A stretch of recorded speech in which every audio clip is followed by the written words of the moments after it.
So welcome to another episode of Antinatalism Around the World.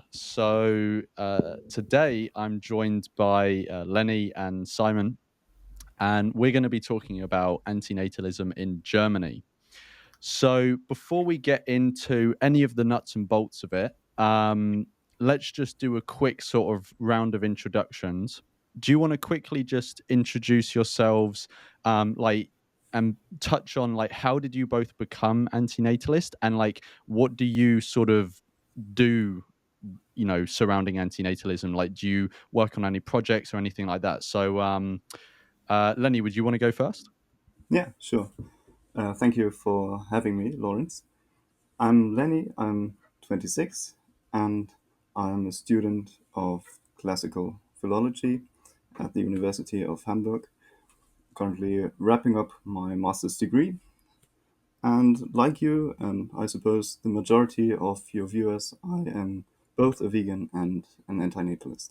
About my own journey into antinatalism, I think that's an interesting question because I took a somewhat unconventional route.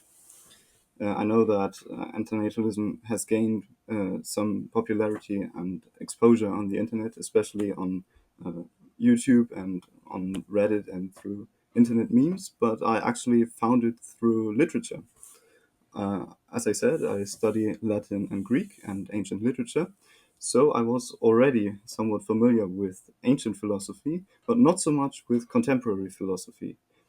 And sometime in late 2021, I think, I came across that famous passage about King Midas and the wise Silenus in Plutarch's Consolation to Apollonius, where Plutarch quotes a lost work of Aristotle entitled Eudemus, or Of the Soul. I can give you a link so your uh, viewers can follow along if they like. That's in chapter 27.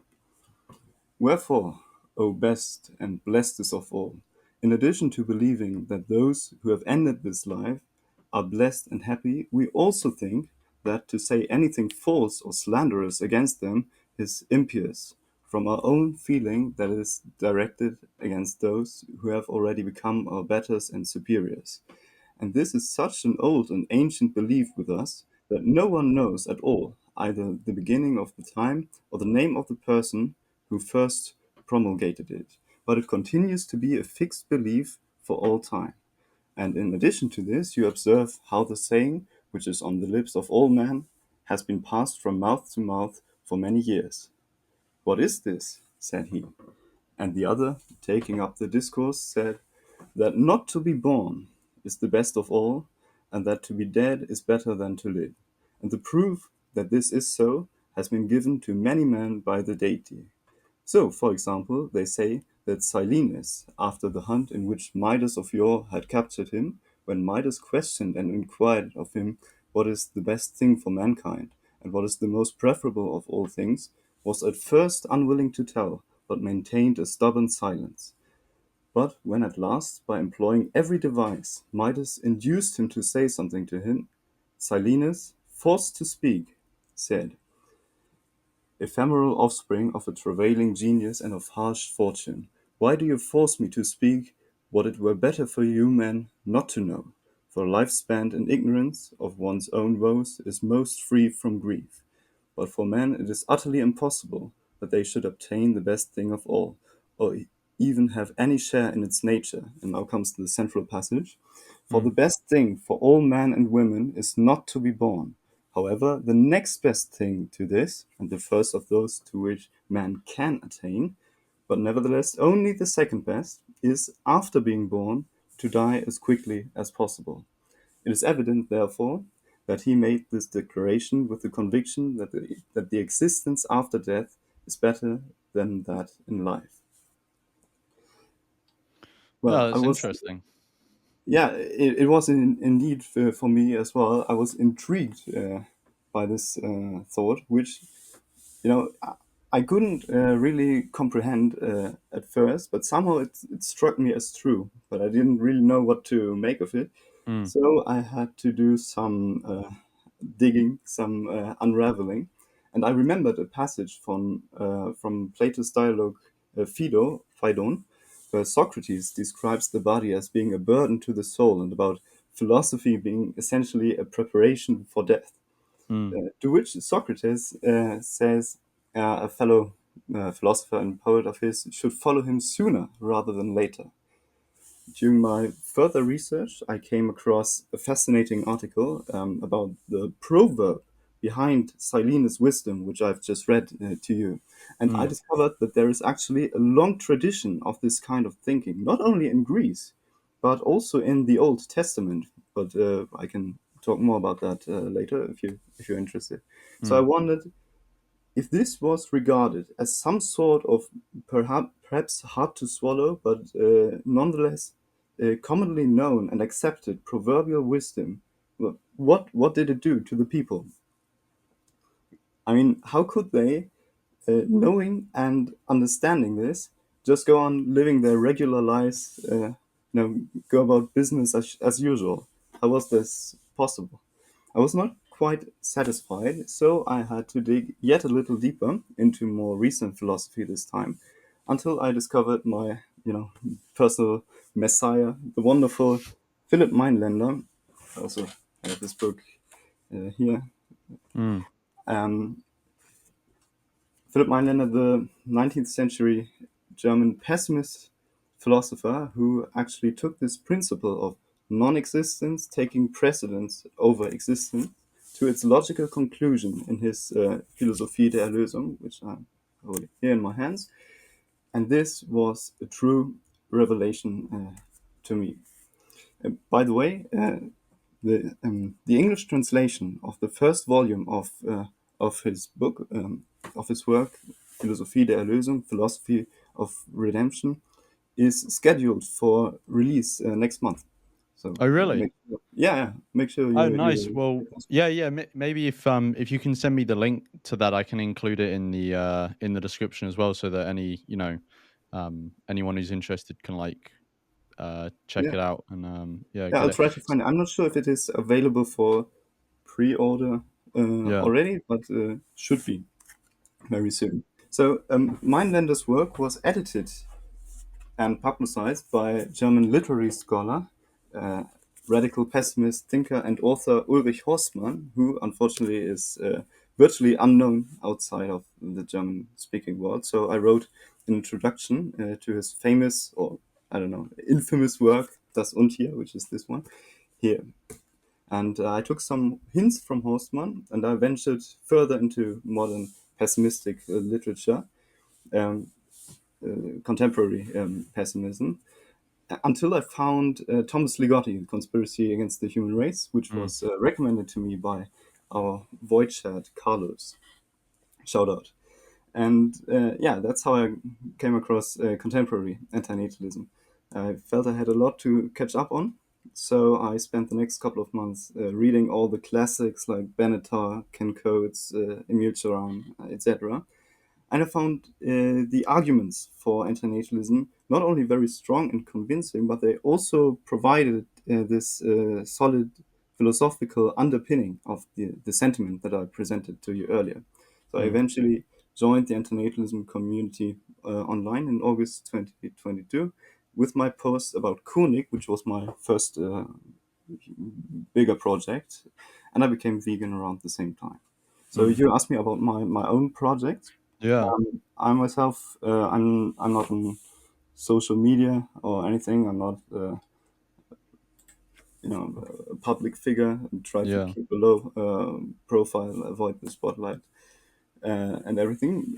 But I have been active in the background, so to speak, with a couple of projects, mainly transcribing, translating, editing books, such as my project about the German language philosopher Kurnig, but also I'm also involved in another very similar project, Mm. writing essays and summaries and poetry, uh, collecting material, putting together bibliographies, and organizing conferences and stuff like that. So that's Mm. pretty much what I do with my free time.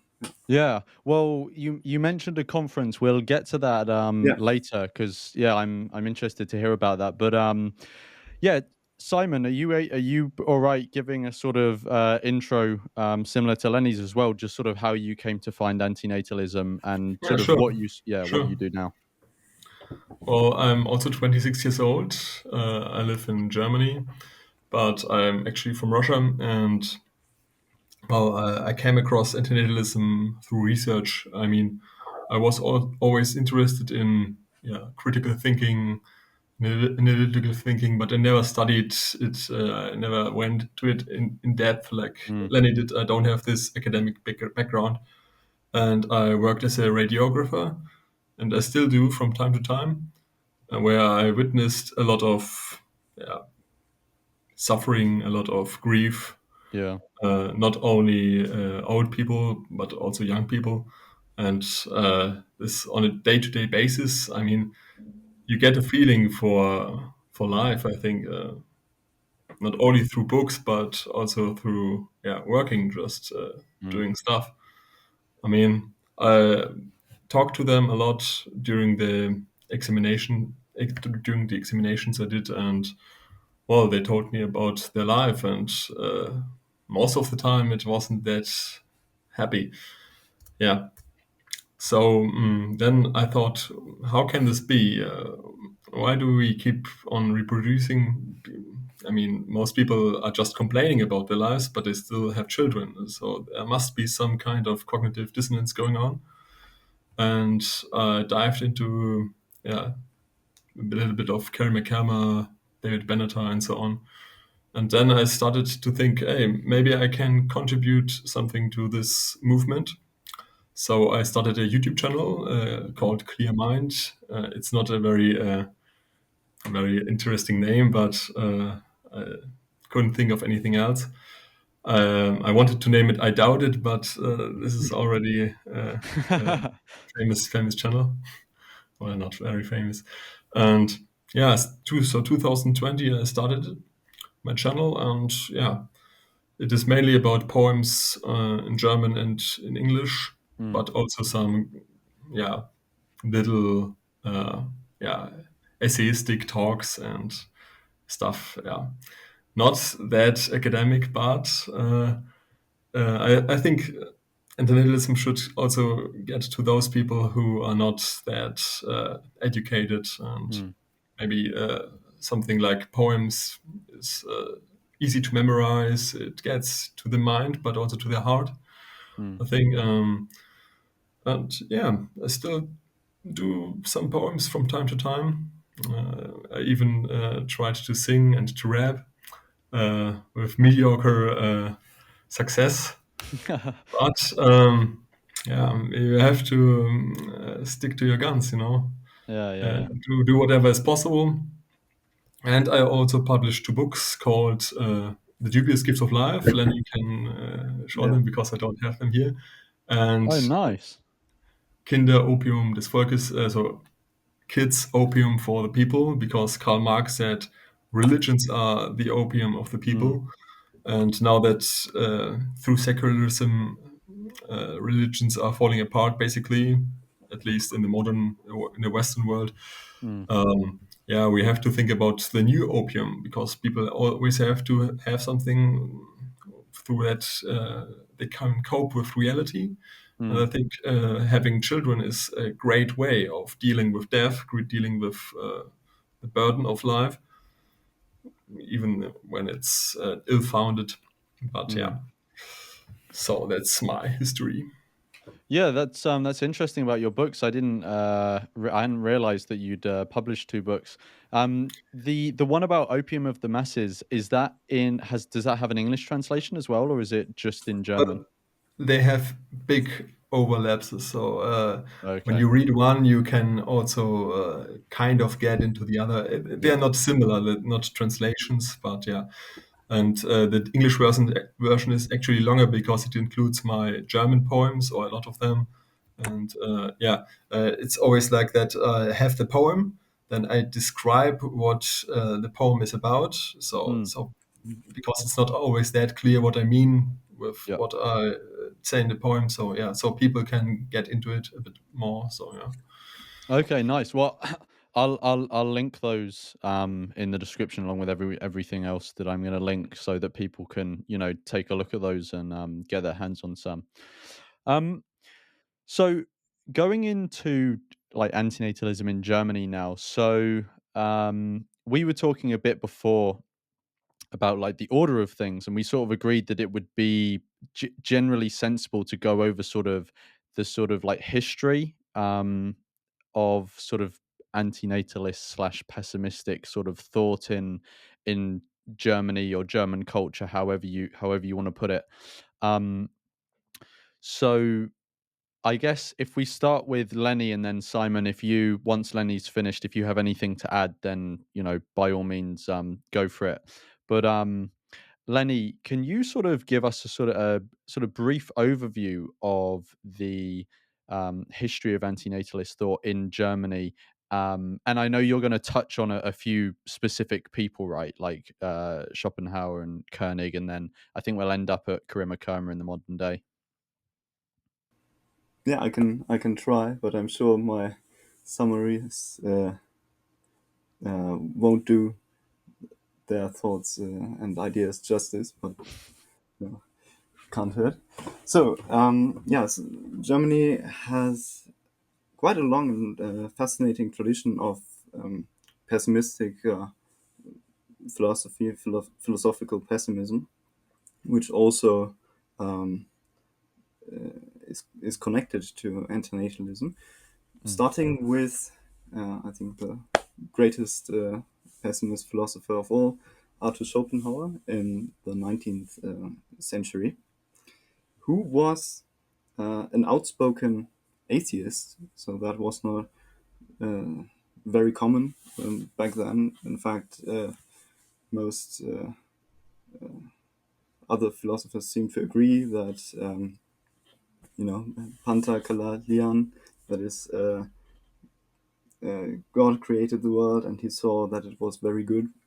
And Schopenhauer was remarkably unimpressed by this sentiment and was instead inspired more by Eastern philosophy. In fact, he was one of the first Western philosophers to also take inspiration from Eastern philosophy, um, especially the principle of sarvam dukkam, that is, everything is suffering, everything, all existence is has this element of suffering to it. mm, And he built his philosophy on a metaphysical system of what he calls the will. That is, will with a capital W, or will to life, not just what we like in the trivial sense mean by will. I want this, I want that, but what he means by this will, this metaphysical will, is like a blind driving force behind or underlying all of existence, all striving, all motion in the universe, and also behind this evolutionary struggle for survival. Now, the problem is that this will to life, or will, is essentially devouring itself. It's completely blind. It has no um, purpose. There's no point to it. There's no rhyme or reason, and it causes immense suffering throughout the world. And Schopenhauer comes to the conclusion that the only thing we can do is to negate this will, to deny this will, to mm, get some liberation from it, and we can do this by taking up asceticism and renounce and eliminate desires. So Schopenhauer essentially argues that suffering is inherent to life and that non-existence would be preferable to existence. And there's mm, an interesting quotation from his main work, The World as Will and Representation, Die Welt als Wille und Vorstellung. I can read from the Cambridge translation, because this is very, very close to what we understand as antinatalism. Mm. I read, voluntary perfect chastity is the first step in asceticism or negation of the will to life. By means of chastity, asceticism negates an affirmation of the will that goes beyond individual life or beyond the body, and proclaims that the will appearing in the body abolishes itself along with the life of this body. Nature, always true and naive, states that the human race would die out if this maxim were universal. And given what was said in the second book of his work, The World as Will and Representation, about the interconnectedness of all the appearances of the will, I think I can assume that when the highest appearance of the will has fallen away, then animal existence, its weaker reflection, will fall away as well, just as the half shadows disappear along with the full light. If cognition were entirely abolished, the rest of the world would fade into nothing too, because there is no object without a subject. So, what he says, what he proposes, is sometimes classified, for example, by Karim Akerma, who we are going to speak about later, Mm. as some sort of proto-antinatalism. Like we can find some traces of antinatalist thought in his book, but he didn't seem to be an outspoken advocate of antinatalism, and we can ask ourselves, why is that? Why is that? And Karim Akerma, in an article that he published, even says it's a riddle. Why wasn't Schopenhauer more outspoken? And I think the reason is that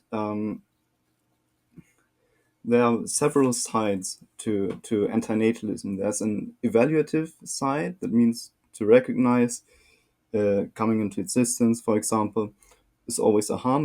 It would have been better for everyone not to have come into existence. And this is a view that Schopenhauer obviously shares. But then there's also this normative side to it, that is, we should stop procreation, or should stop bringing new life into existence. And this is not so strong in Schopenhauer. And this might be because Schopenhauer's ethics are mainly descriptive, not prescriptive. And so he doesn't talk too much about moral duties like David Benatar does. Benatar says we have a duty not to bring new life and new sentient life into existence. Schopenhauer doesn't. Schopenhauer remains with his evaluative approach. Yeah, and I think that we can for Schopenhauer, this blind will, or instincts,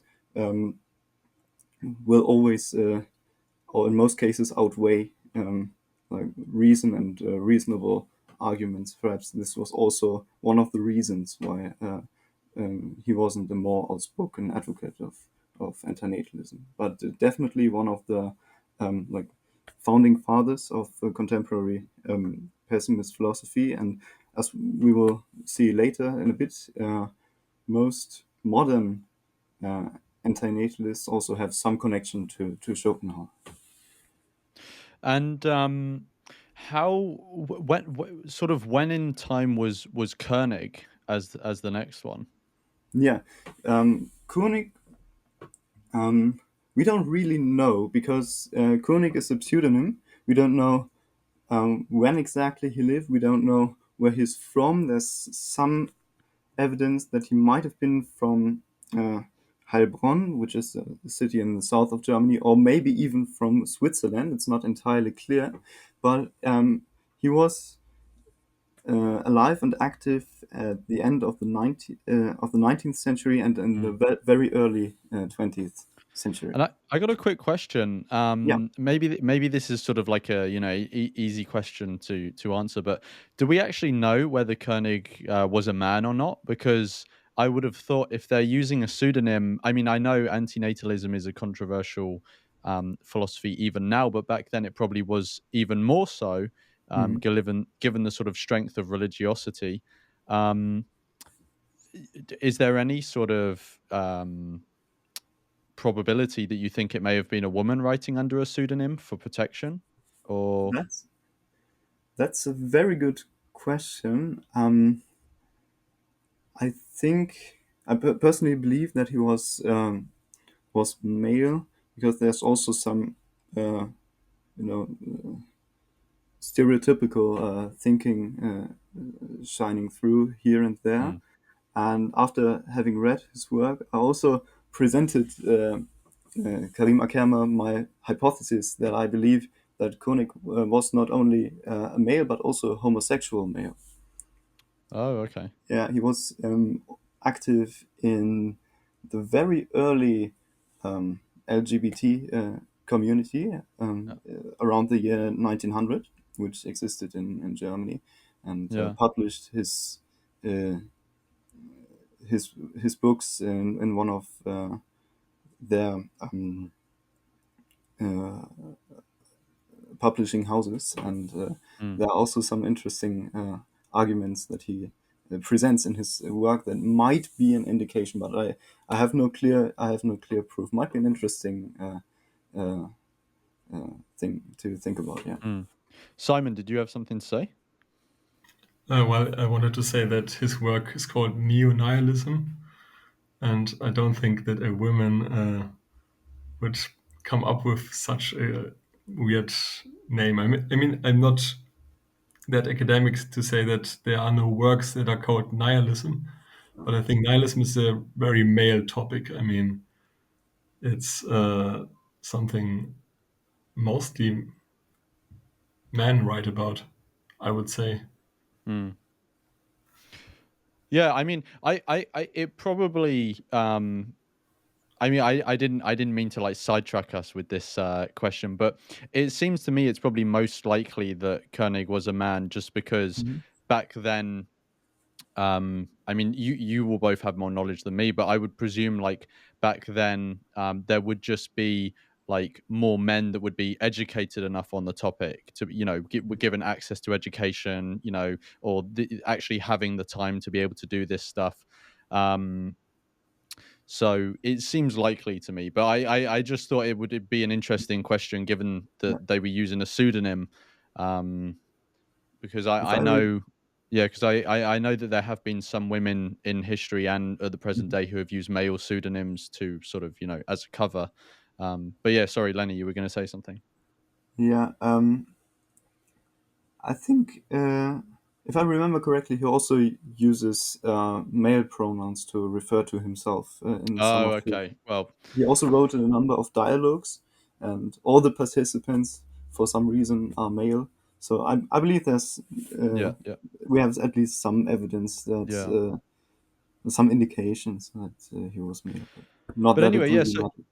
yeah. So generally, Mhm. ignoring whether Koenig was a man or woman, generally, who was like Koenig, and what sort of contribution did they have to Yeah, antinatalism?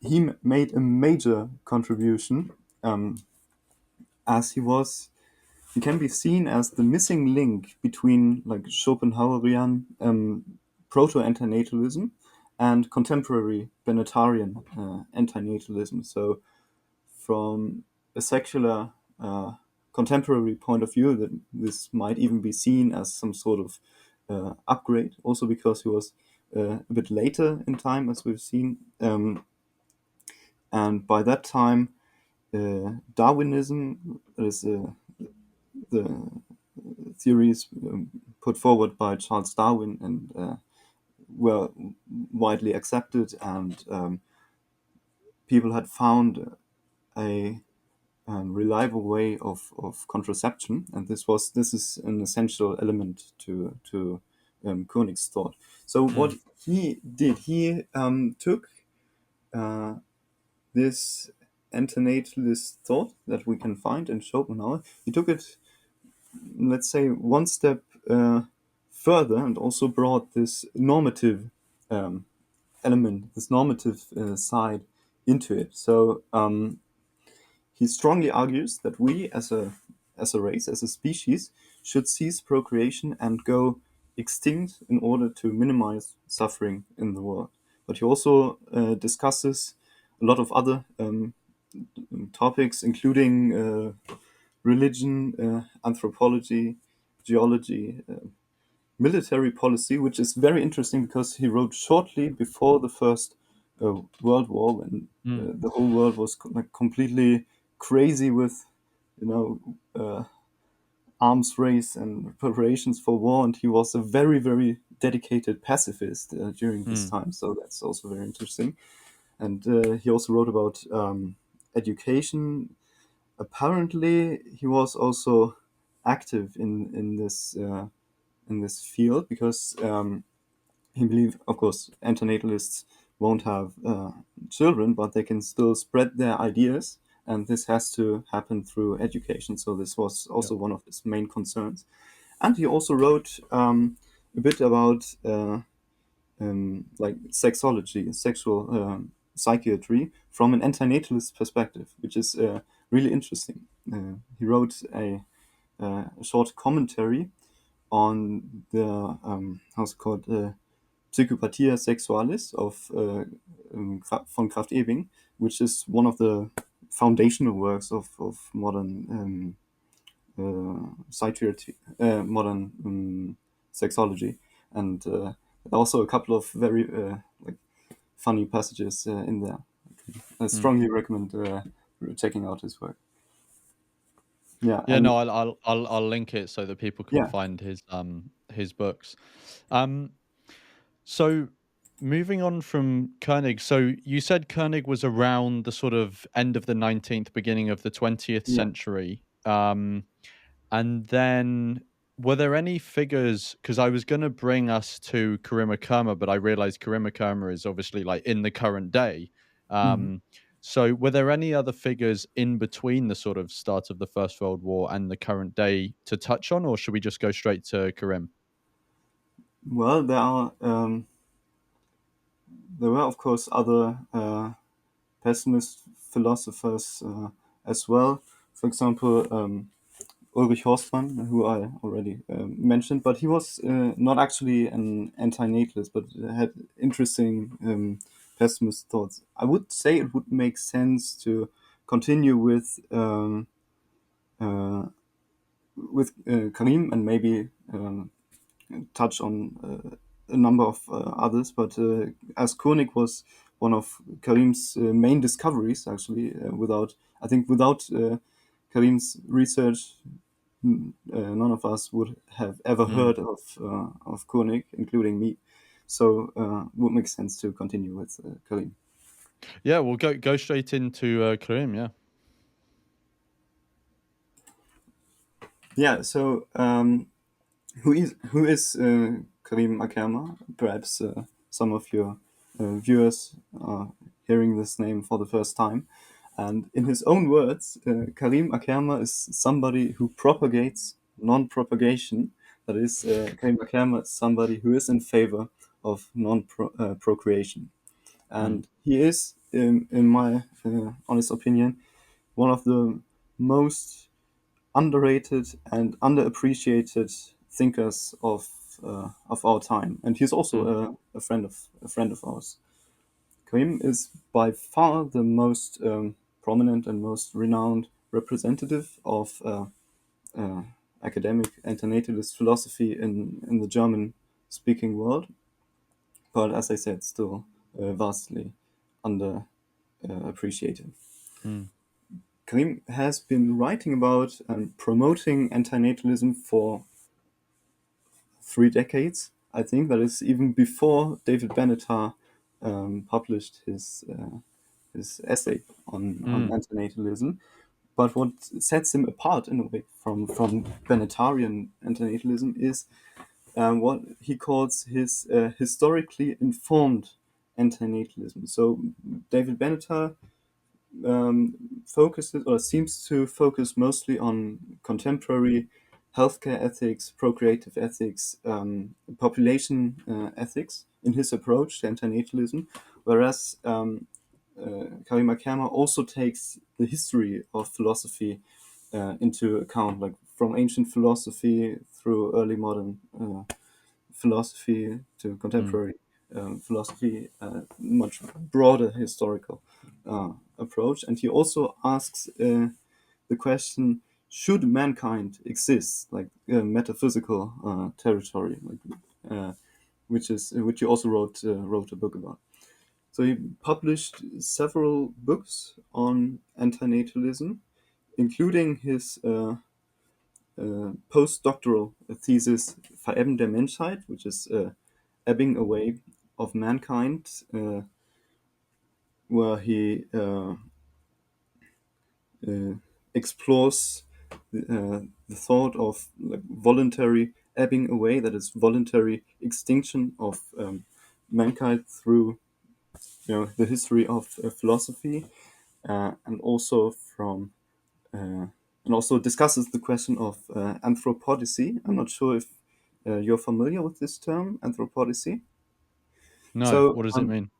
in theology, there's the term theodicy, which is Mm, basically the question: how can we justify the existence or the belief in a benevolent and almighty God in view of the existence of all the evil and suffering in the world? Like mm, how can we justify uh, justify it?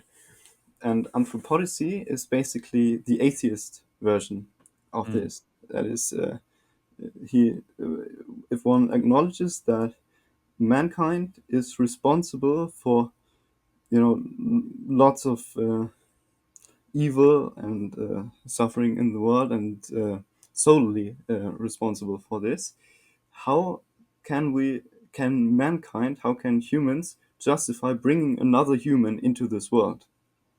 Like how mm. can humans justify their own existence? Yeah. So it's like a reinterpretation of the problem of evil. Yeah, exactly, but from a secular Yeah. view. Yeah, exactly. So this was his postdoctoral thesis, which he wrote, I think, in 1997. Mm. And then, some 20 years later, he published his famous 700-page handbook on antinatalism. Fucking And hell, I there's didn't both, realize it was 700 yeah, pages. it's really uh, vast and great and fascinating. There's also an English translation, which is slightly shorter, I've been told. And in this handbook, he kind of collects and uncovers lots of traces of antinatalist thought, not only in philosophy but also literature and art and all kinds of fields, and also Mm, introduces a lot of useful, interesting neologisms, so we can talk about these concepts in detail. And sometimes I notice people say, well, antinatalism is actually just a very simple concept and there's not so much to talk about. No, it's really, really complex philosophy, and I highly recommend you check this out. mm. It should be like required reading for all antinatalists. Yeah. So So, sorry, yeah, go on. and he also uh, publishes a number of articles, both on his antinatalism blogs and on other Mm. websites. And he also makes music, antinatalist music, which is also very cool. He also attended one of my concerts. Oh, nice. Oh, you play music. Yeah, I play the trumpet. Yeah. Oh, nice, nice. Um, cool. So, uh, before we go on to the next question, Simon, did you have anything to add to that? I would add my beloved Karl Etlinger, that no one knows about. This is an author who lived, um, well, before the Second World War, and it's very interesting story of his. He was not an antinatalist, I think. At least you cannot say that he was an outspoken one. Mm, But he made a very interesting contribution called "The Shot Stork," der erschossene Storch, and this is a book. It's a novel. It's a novel about the last people of Earth who gather together in a place where they live in decadence. They have everything. They don't have to work. They are free from diseases and all that stuff. mm, And there's this.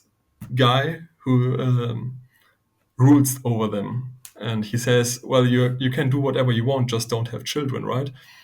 And it's very fascinating because people don't seem happy, even though they have everything, just the kids they don't have. And the ruler makes very, very cool statements that are just well, I can tell you one of them is my favorite one.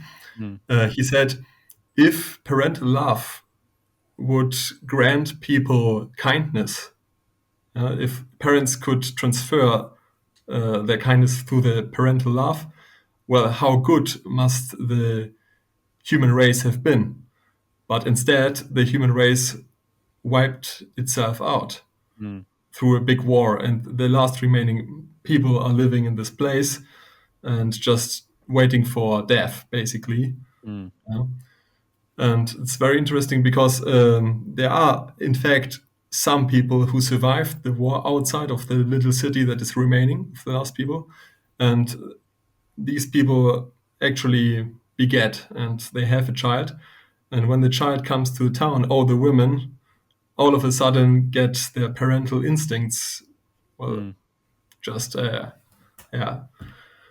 breaking out, and they forget everything the ruler told them. So all this, all these cool statements about antinatalism, basically, they go out of the window. It's just for nothing. I mean, the human instinct is so strong. So yeah, and the story of Karl Etlinger is also very fascinating because he is a Jew. He was a Jew, and he fought for Germany in the First World War. And he was even given the highest grade a soldier can get because of his injury. And yeah, he was a hero, basically. He was a patriot. And then during the Third Reich, of course, Jews were trash, basically, worse than trash. And he was even prohibited to write, even though before that he wrote German propaganda, right, favoring the strong German race and all that stuff. He was just a straight patriot. But after that, he wrote that this is all trash. Patriotism is for the idiots. And it's very interesting. I mean, this change of his mind during a couple of years, basically, because the First and the Second World War are not that far. That's right, yeah. I mean, really interesting character, but he's forgotten even in Germany. No one talks about him. No one knows him, basically. Even his work I had to find in a library of Munich, the only copy of it, and I had to scan it, and it's on my channel under video. I can send you the link. But unfortunately, it won't get you anywhere because as long as you don't learn German, you cannot read it because there's no translation. And by the way, all the German language literature that we have mentioned so far, I've also compiled in a bibliography. So I can send you the link, and people can easily look it up. And if scans are available, they can also download it. Yeah, no, thank you. That's amazing. I'll include that. So Simon, you mentioned in that story about World War II, and that kind of like nicely sort of links into the next question, because I wanted to ask, obviously, when a lot of people around the world, well, I mean, there are several things that Germany is very known for. One thing is maybe like cars, but one of the things that it is most known for is the role in World War II, right, that you were talking about. And as I'm sure everyone who's watching will know, like a lot of people, obviously mistakenly, but a lot of people link antinatalism with eugenics, which, well, yeah, I mean, we don't have to get into it, but obviously it's dumb. Yeah. And so I wanted to ask, given people often mistakenly link antinatalism with eugenics, and given the history of eugenics in in association with World War II, is it sort of difficult at all to discuss antinatalism in Germany because of this, or Yes, it is? Yeah. there definitely. I would say so because we have something called Grundgesetz. It's basically a constitution that was established 1949, and the right to procreate is linked with the right of your own person. You have the right. This is like basically your bodily rights. You can do with your body whatever you want as long as you don't harm another human being. And so people will always say, well, look into our Grundgesetz, look at our constitution, and then you will see that you are basically the enemy of the state. When you say something like "don't procreate," I mean, not all people will refer to it, but I think quite a big majority will say so. And do people ever? I mean, people try to link antinatalism with fascism outside of it all around the world. It's a stupid link that people make. Have you noticed that it's a link people try to make in Germany quite regularly, or is it not? Is it not an association people jump to? Well, there have been mass sterilizations all over Mm, Germany. I mean, Hitler didn't want anyone but Arya, so the Herrenrasse, to procreate. mm, So Slavs, Jews, Sinti and Roma, all the other minorities, they basically shouldn't procreate at all. And there have been mass sterilizations. This is no. So that's why I don't think this is such a stupid thing to refer to. I think mm, it has its place. mm, Something like that comes up in the mind. I mean, especially with old people, if you talk about that stuff to old people who experience that, I mean, it's just branded in their memories. It's mm, You cannot get rid of that. If I may add one or two things here. Yes. Um, so you have to be aware that um, in Germany, when you make comparisons to the Nazi regime, to World War II, to the Holocaust, you are treading on extremely dangerous grounds. And for example, you all know who Gary Yourofsky is, don't you? yeah. Yeah, the Yeah. famous vegan activist, right? And he openly compared factory farming and animal exploitation to the Holocaust, and he even did so um, on Israeli television, if I'm not mistaken. Yeah, he Um, did. Yeah. yeah, and compared factory farms to concentration camps, and well, he also has a Jewish background, so the situation is different. But this is something that I think you couldn't do in Germany, and there might also be legal consequences for Mm, making statements like this. So you, I mean, it's absolutely understandable, of course, but always know that this is very dangerous territory to mm, touch, and people are very sensitive when it comes to topics like this. Interestingly, though, most political opposition to antinatalism has come from the far right.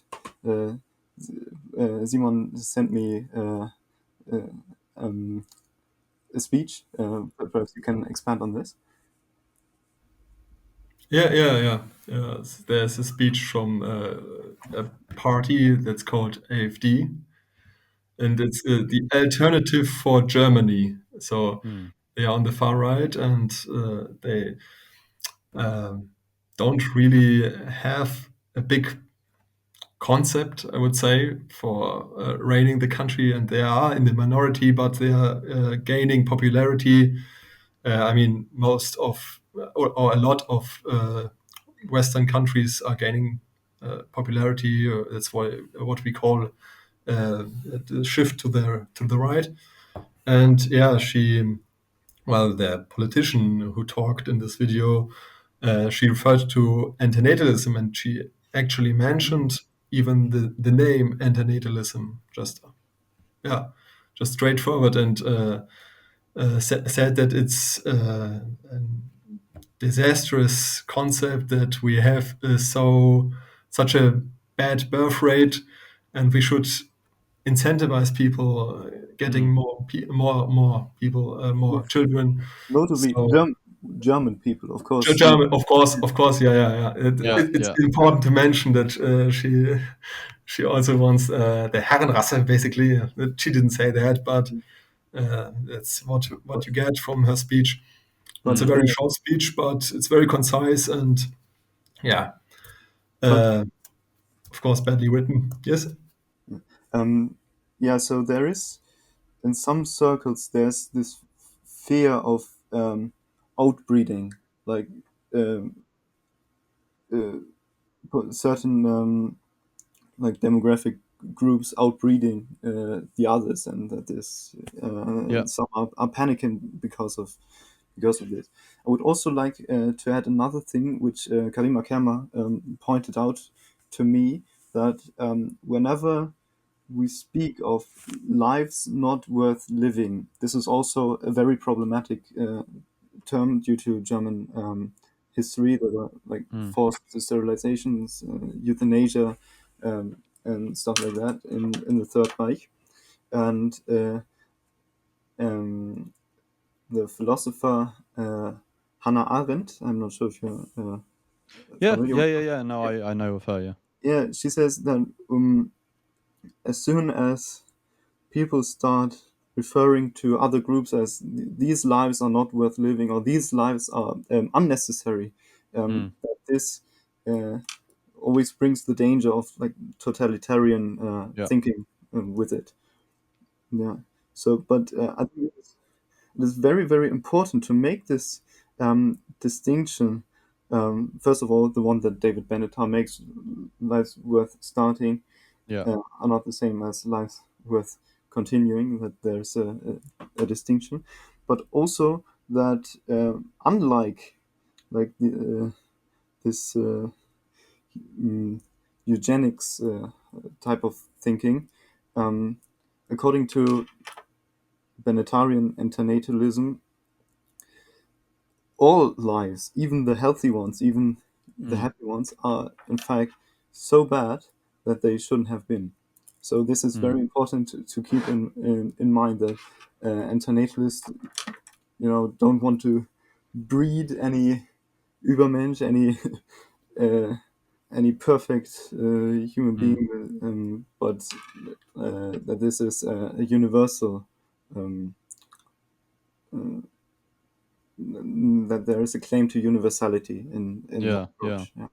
It's not conditional pronatalism.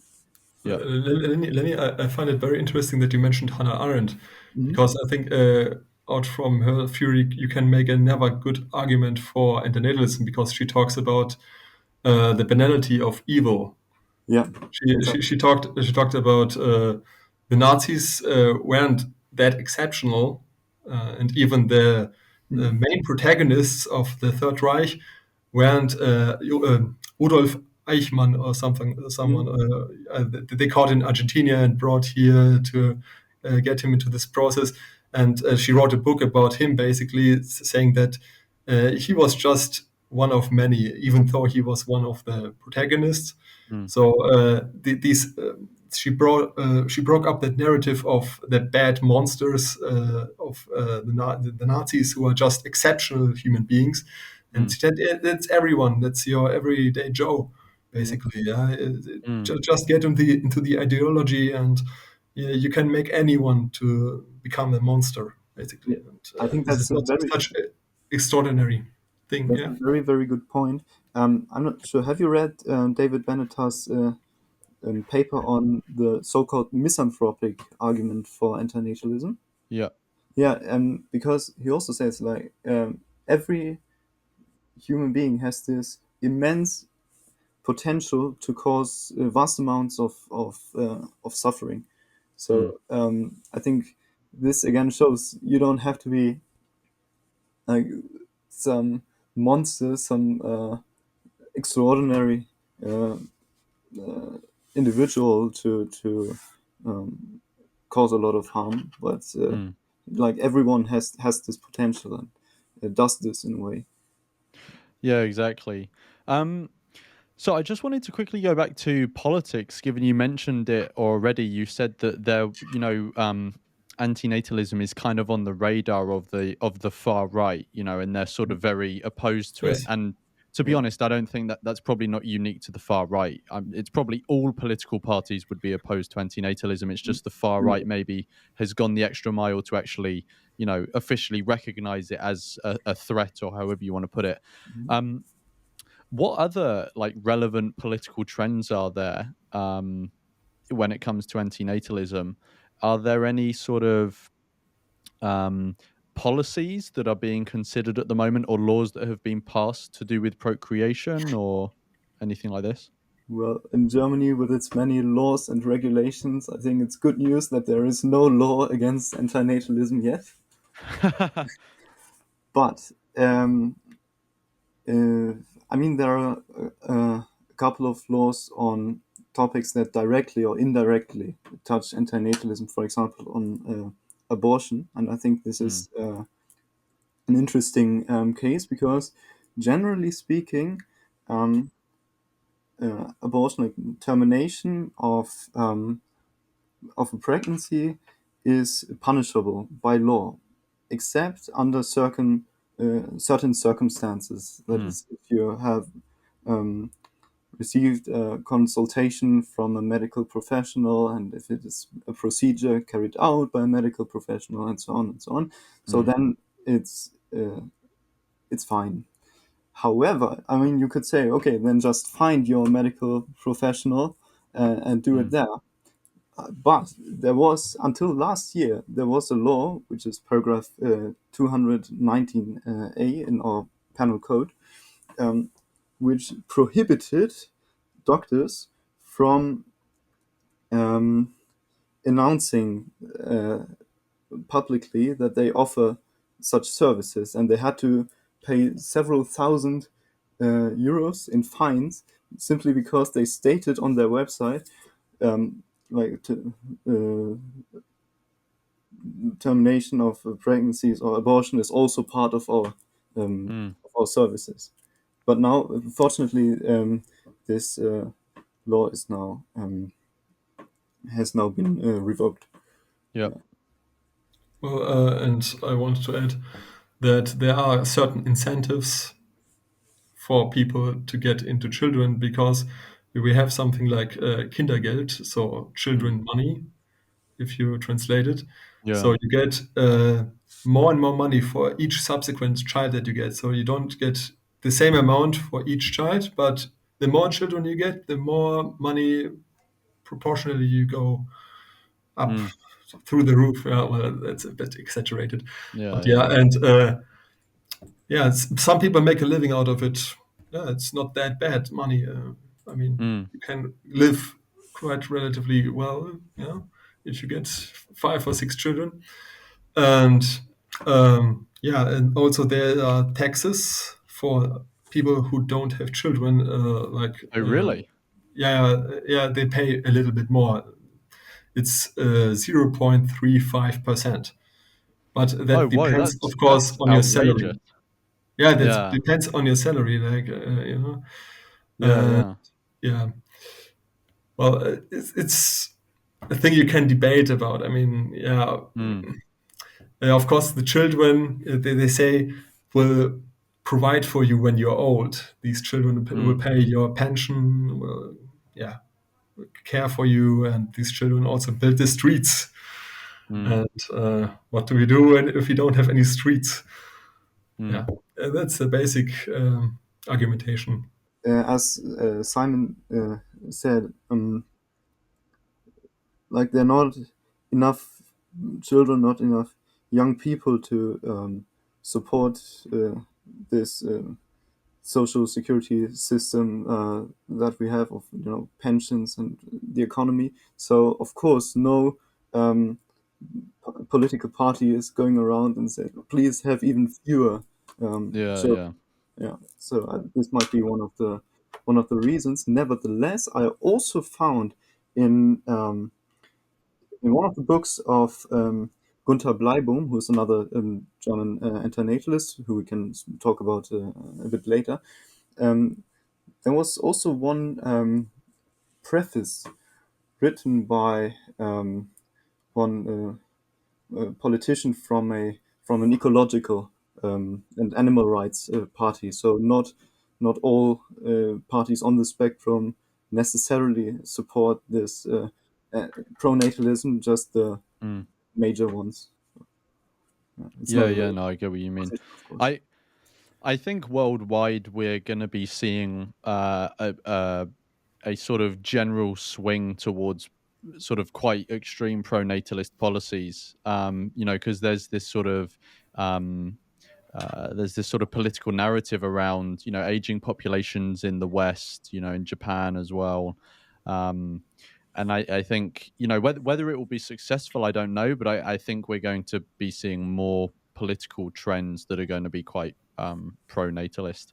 Um, but just to go back to World War II quickly, Yes. so obviously the impact of World War II is stronger in Germany and German discourse than it may be in other countries.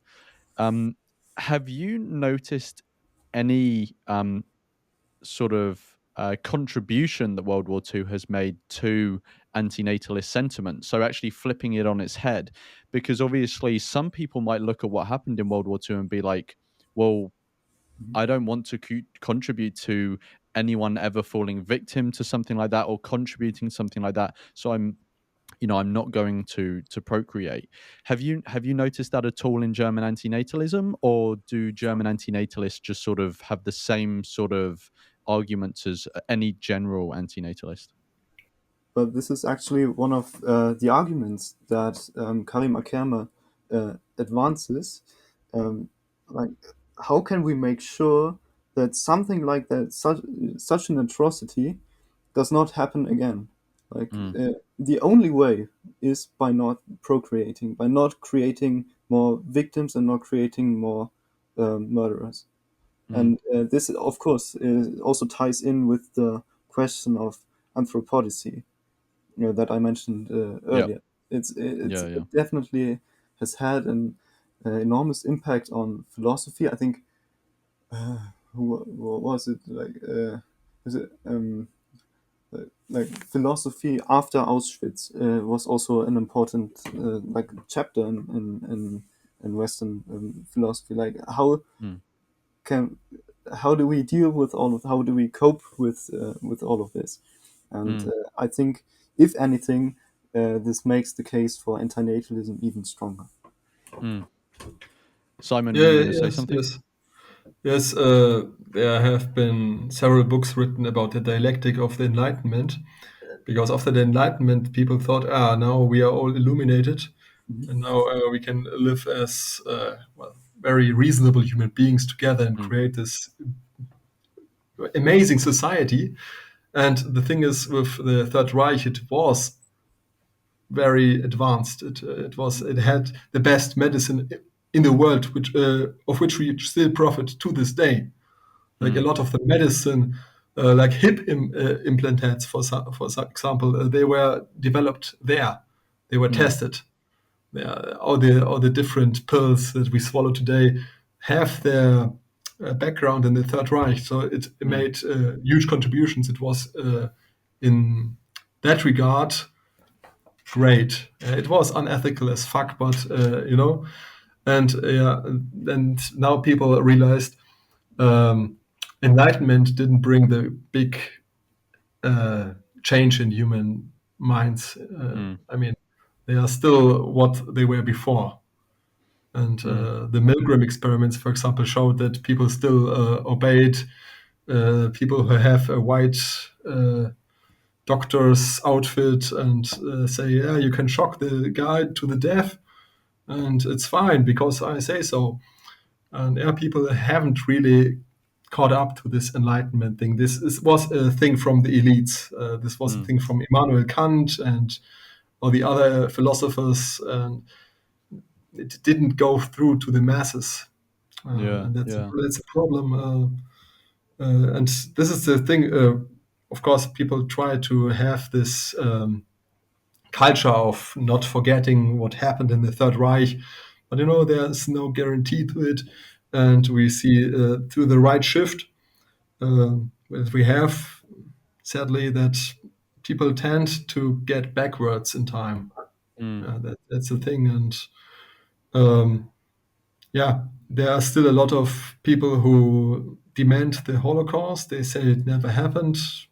There are rising numbers of that. There are even people called the Reichsbürger who want to go back to Kaiser Wilhelm.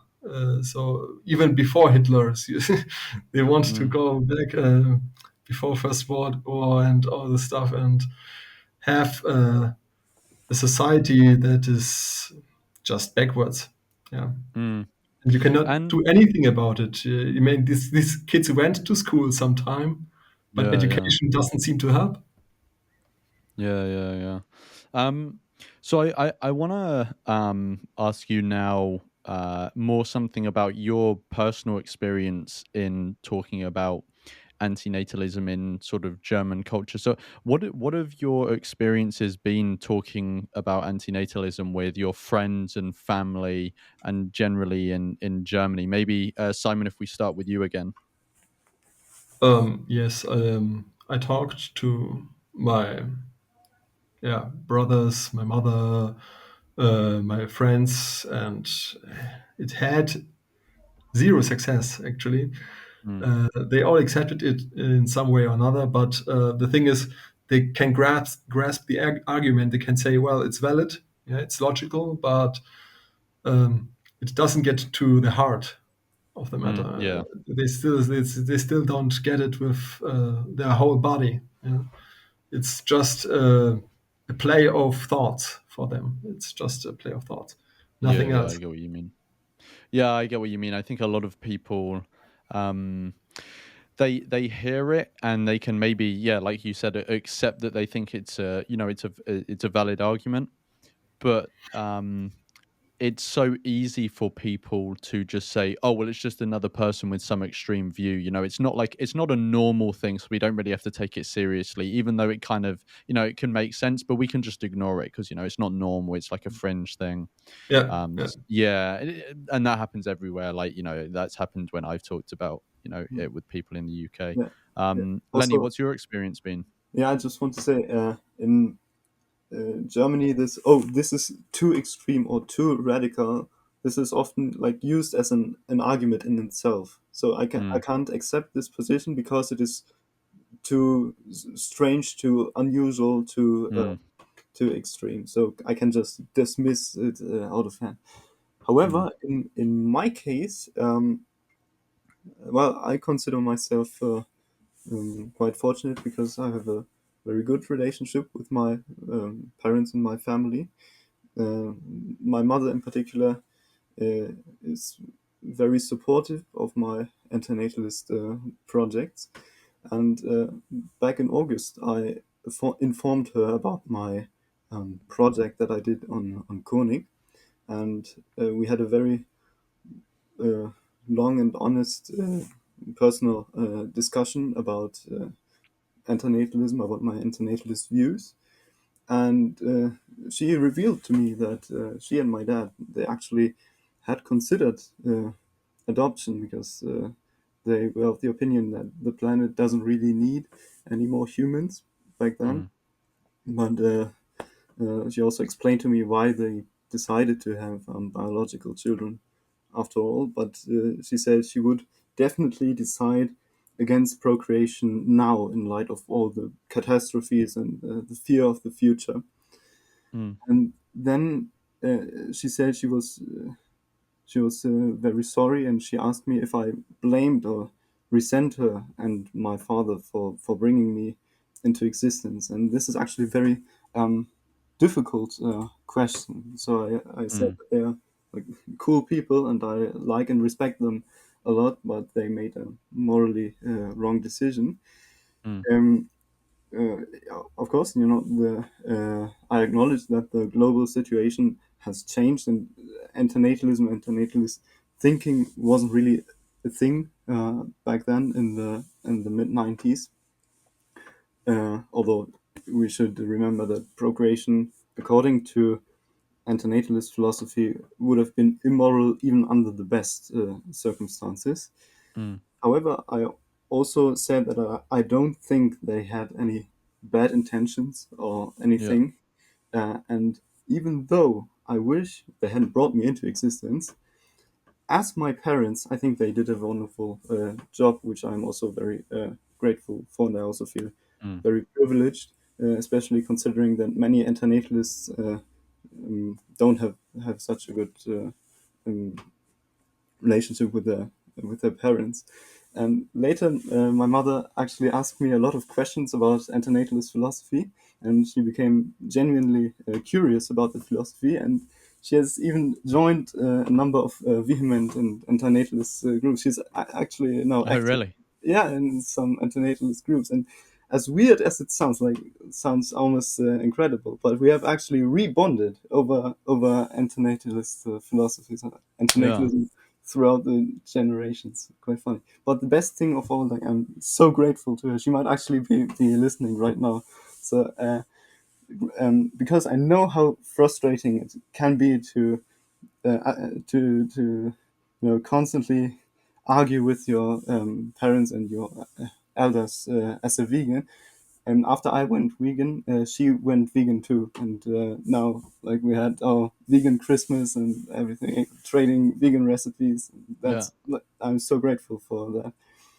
Yeah, so that was the, like, more uh, it was the good news, but also on my paternal side of my family, things are not looking too too bright. My brother, of course, rejects antinatalism, I think, for reasons of mental hygiene, which I won't get into. But Mm, when you've trained yourself to always look at the bright side of life, so it's not maybe not the uh, philosophy you want to accept.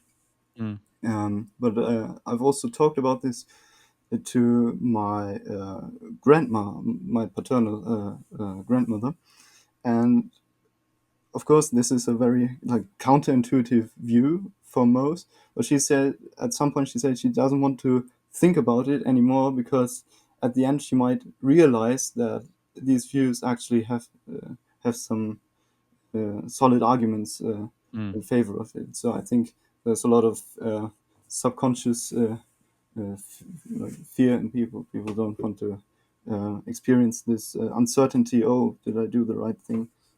Just don't question your procreative decisions.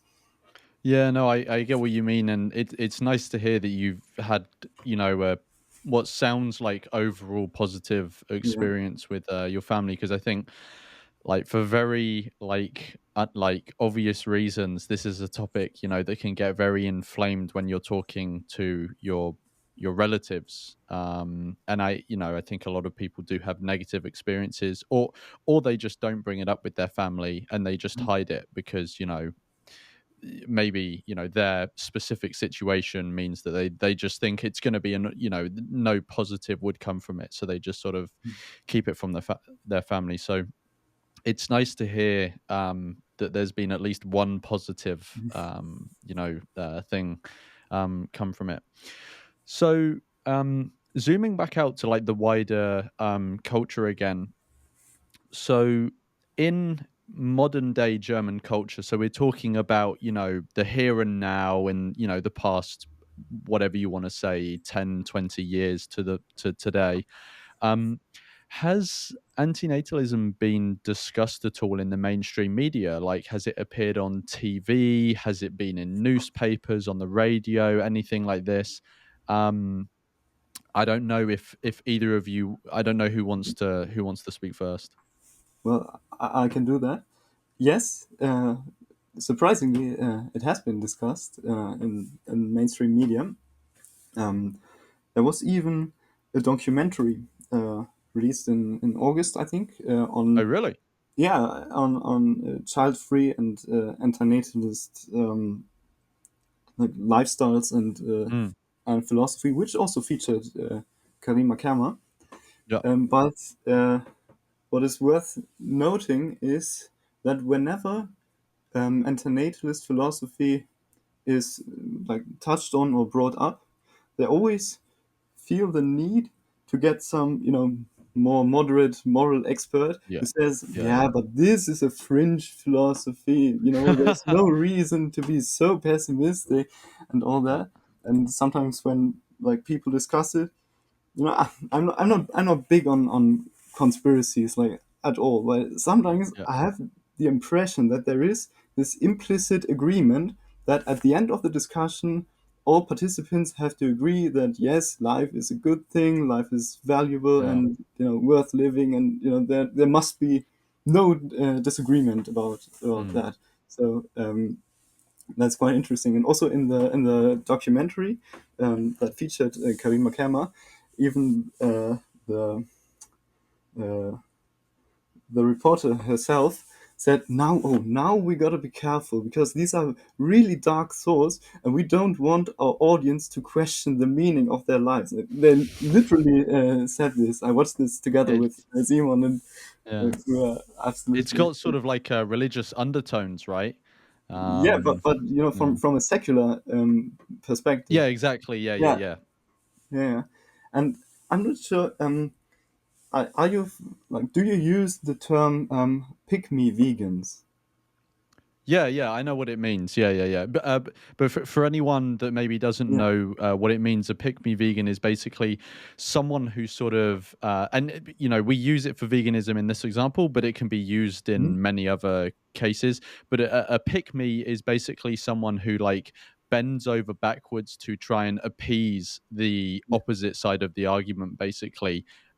You could maybe also call them cucks, is maybe a more modern But I think term. this has some alt-right undertones with the word. What, cucks or pick Yeah, me?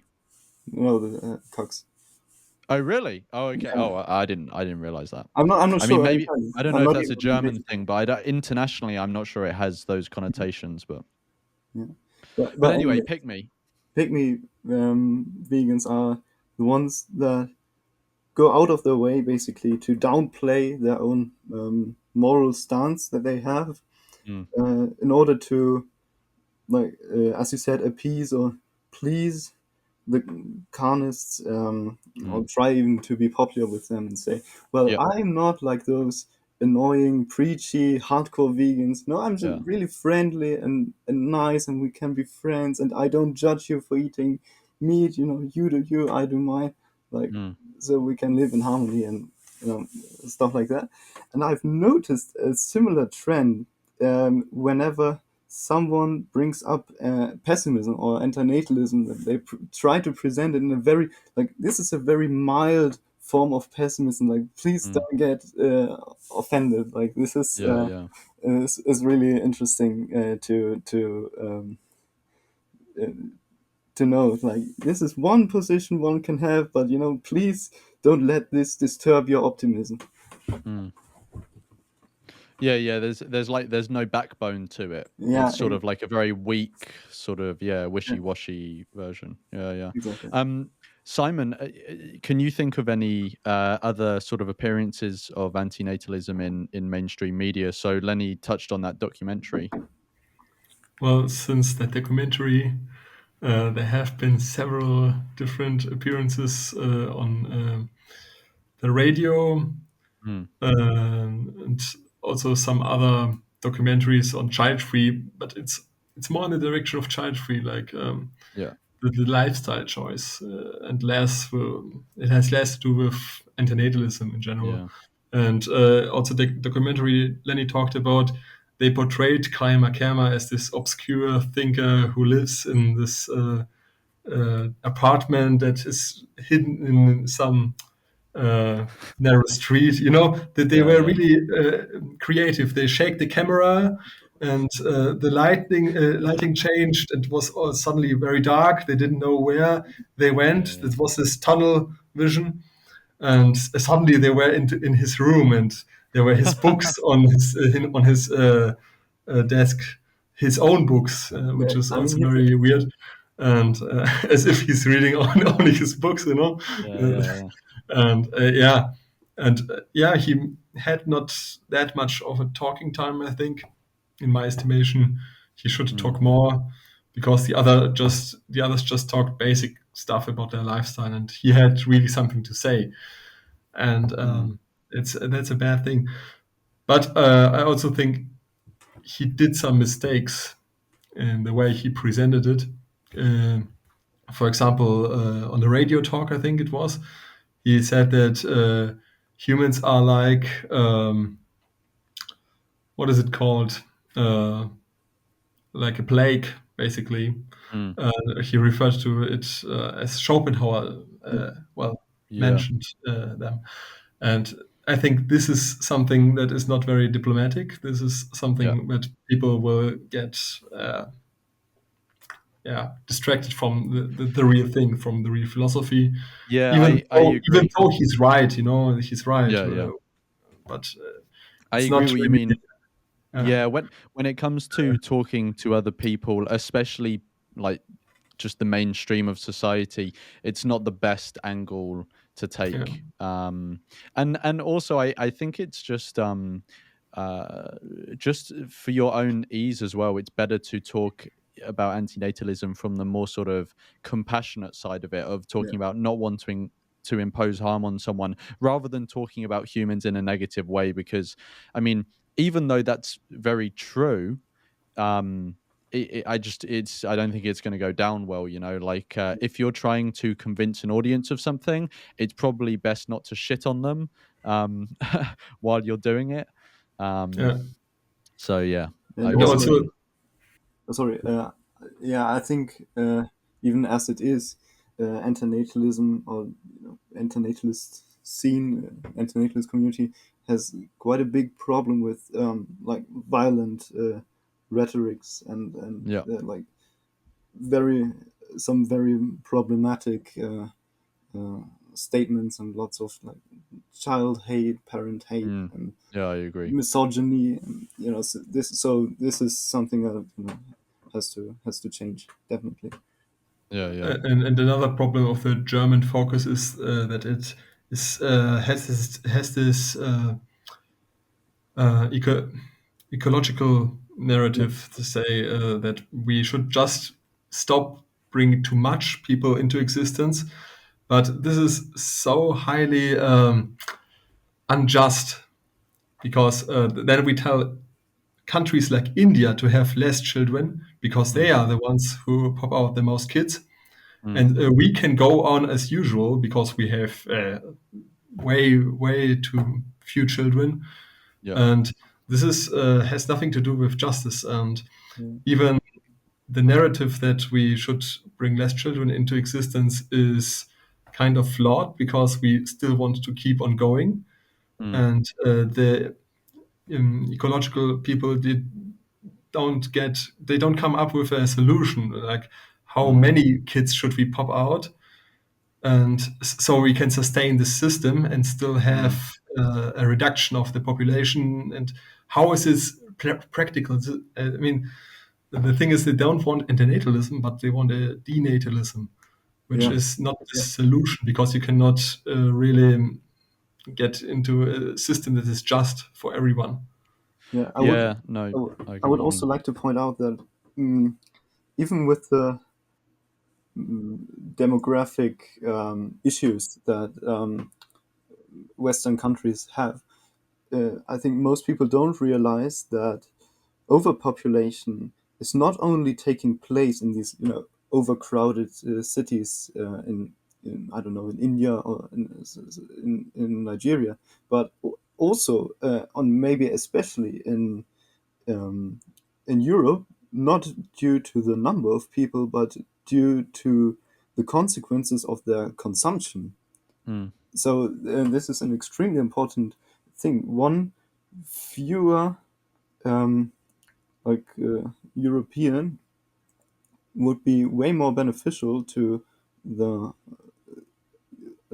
global economy, global ecology, than say one fewer Ethiopian. Just measuring by the average consumption.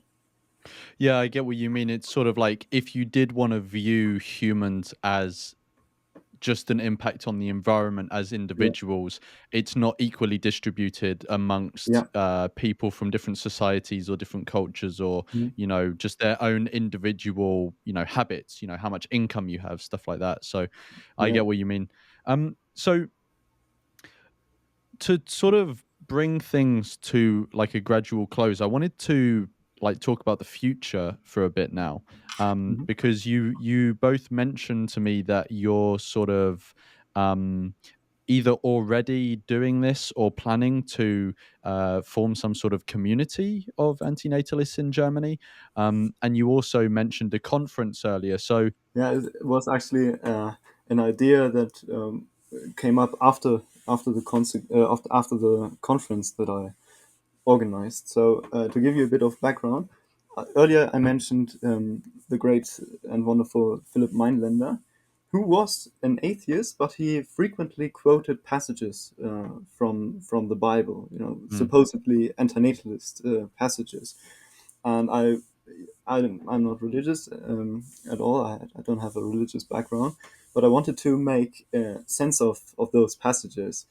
But since I lack the necessary background in theology to really understand the context of those passages, I decided to start a weekly students Bible reading group with a couple of Christian theologist friends of mine to read the book of Ecclesiastes from the Old Testament, which is a mm, fascinating read in its own right. I can highly recommend it. And when we arrived at this passage, Ecclesiastes 4, 1 to 3, so I have praised the dead that are already dead more than the living that are yet alive. But better than both of them is he who has not yet been, who has not seen the evil work that is done under the sun. I mean, this has for me, some really strong antinatalist mm, undertones. And that during that lesson, I brought up the topic of antinatalism in the context of Christian religion, and of course, this was met with some skepticism. So mm. I devoted myself to reading whatever I could get my hands on, and actually compiled a reader of all supposedly antinatalist passages from both the Bible and the Church Fathers. I'm And then, assuming you know about. Sorry, I'm assuming you know about Theo Phil Diderot, right? Because he's written a book on this. Which I'm assuming you're about to produce. of course, of course, I do, and Yeah. I actually gave this book to one of my fellow students who is also a theologist, and she offered to write some commentary on it because obviously Théophile Diderot is not a theologist; he's not an expert in this kind of stuff. So it is Mm, might be very helpful to have a like um, scholarly, scientific evaluation of his mm. arguments as well. Yes, of course, and this was also one of the my main sources of inspiration for doing my research. So anyway, I suggested to my students to invite Karim Akerma, who we talked about before, Yeah. to guest lecture with a discussion at our university in late August last year. And also wrote to Simon. I had bought one of his books, and I found both a dedication to Karim Akerma in the book, and I also found Simon's contact. So I contacted him. I didn't even know where he lived. Like, oh, hi Simon, I'm going to host a conference on antinatalism. Would you like to join us? And he came all the way from Munich to Hamburg. And Karim also accepted the invitation, and he was really happy that someone, after so many years, was inviting him back to his old alma mater, the University of Hamburg. He prepared, like from scratch, prepared a presentation. He gave a talk on antinatalism in Christian and Gnostic religions, and yeah, that was great. We had a very interesting discussion afterwards with Simon and myself and my friends who were not antinatalists, but they were very open-minded and asked a lot of questions. So we discussed for several hours, and the best thing of all is we recorded the whole thing. And Oh, nice. right now we're in the process of editing and adding subtitles to the video. And once it is out, I can let you know, and you can watch it. Yeah. Maybe you can do a reaction or whatever you want, because it was really a great event. Maybe also even an important event in the development of antinatalism in the German-speaking world, because afterwards we had the idea to start an organization for the promotion of antinatalism in Germany, because there really is no such thing in Germany as far as I'm aware. Of course, there are like climate, like birth strike groups and Yeah. child free groups, but specifically talking about antinatalism with the approach of Karim Akerma, especially. And so yeah, we had this idea like to connect people in the German speaking world who are few and far between, but might be worth it. Yeah, so we thought that might be a good idea, and to help with that, at least I took over, that is, I was granted moderation rights of the small German speaking community on Reddit. It's called Antinatalismus, and we have, through this community, we have actually organized some local meetups. So Simon had one in Munich. Perhaps you want to share your experience. So this meetup was with very different individuals coming from very different backgrounds. One was a suicide survivor with some very interesting history, and the other one was a Chinese girl, basically, but she grew up in Germany and had very broad understanding of antinatalism and had read a lot of books on it. And yeah, the other guys, there was a pro-mortalist also. So someone who openly said that he wouldn't mind being dead right now. And if it hadn't been for his wife, he would have taken his life just like that. And yeah, and there was another young guy who was just 23, so also very young, and was studying informatics. Yes, these were also very interesting individuals I talked to, and we spent 3 to 4 hours, I think, at the bar, and had a nice conversation also about Aldous Huxley's Brave New World, which you probably know. And this is something very interesting, because the concept of a world where everyone has his own place and nobody's really getting harmed because everyone knows what he has to do. This was really interesting to talk about. We talked about different subjects, but mainly David Benatar, a little bit of Karim Akerma. It was nice evening, I think. Yeah. So I've got. I mean, the promoter even came from Switzerland. He just took a train, Oh, really? Oh, wow. So Yeah, he came that from was another his way, country. man. Just wow. Yeah, just from another country, just his way to go. And Yeah. the suicide survivor came from Nuremberg. That's also not that near. So because he has all the time of the world. Because if it was up to him, he wouldn't have been here anyway. So I think he's quite chill. So, how did you advertise these? Did you just create Facebook events and stuff, or It is was on this all Reddit. through the? It's all through the Reddit. The Reddit. Yeah. Yeah. So I had two quick questions. So the first one was the conference, Lenny, that you organized. Is there any sort of digital leaflet or schedule that was produced that I could include a link of so people know exactly what happened in the conference? I could write you a brief summary if you want. Actually, Karim Akerma uploaded his the script for his presentation, for his talk that he gave. I can link you that. Okay, And great. Yeah, yeah, once yeah. That'd be yeah great. Yeah. yeah it's in German though, but I have specifically requested an English translation, which Mm. we might see in the future. Yeah, but Yeah. as I said, I'm working on both German and English subtitles for the whole thing.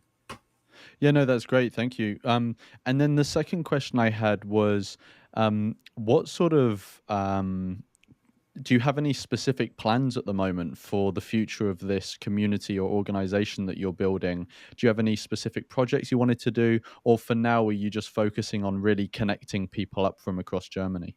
Well, as for me, I'm living in the far north of Germany, and Simon lives in the far south.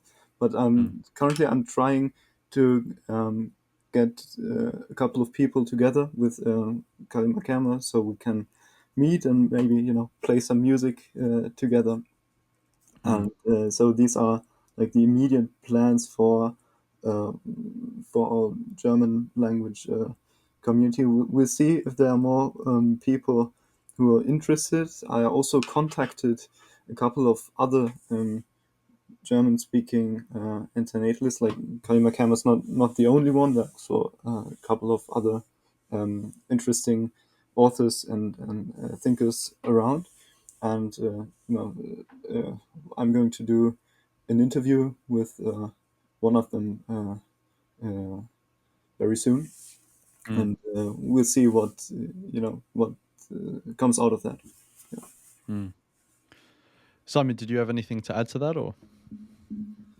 Well, I kind of follow my own plans.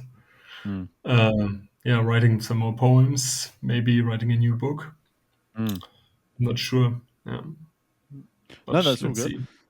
Um, So if anyone wanted to, I know Lenny, you've already said that you don't really you try to sort of keep a low profile, but and Simon, you've already mentioned Clear Mind, your channel, but if anyone wanted to contact you or get involved with the community you're building, what are the best ways for them to do that? Simon, do you want to go first? Well, it's quite difficult to find my channel if you don't type in Clear Mind Antinatalism. So you have to type really clear, not only Clear Mind, because then you have all kinds of different results. You Mm. have to type in Meditation. Clear Mind Antinatalism. And even Well, then, it's not guaranteed. I'll if you send me a link, I'll link your channel in the Yeah, yeah, description it's so best people way. can. Yeah, Yeah, it's yeah, the yeah. best way. Yeah. Okay, cool. So people can just find you via your channel. And Lenny, how do you have any way for people if they wanted to contact you, or would you prefer to just not I let don't see people? why anyone would want to contact me after this interview. like, I just mean, no, Come if on. there are any sort of deluded people watching that, no, I'm joking, but yeah, if anyone wanted to for some bizarre reason. I mean, they can just leave a comment under this video, or they can contact you or Simon, or they can if they want to get involved with the German-speaking uh, small but growing community, they can just join our subreddit. Cool. Yeah, I'll leave a link to the subreddit, and yeah, I'm sure people will be able to find you through there, or they can leave a comment on the video. But yeah, if anyone emails me wanting to get in contact with Lenny, then I'm sure I can put you together and stuff.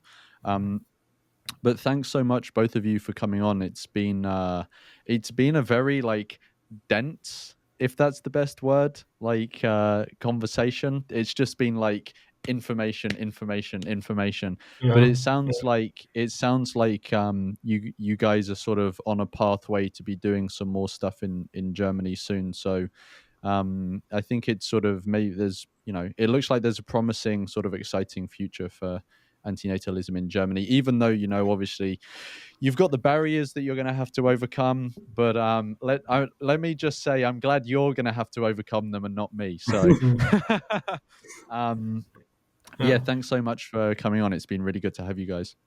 Thank you, Lawrence. Thanks for having us, man.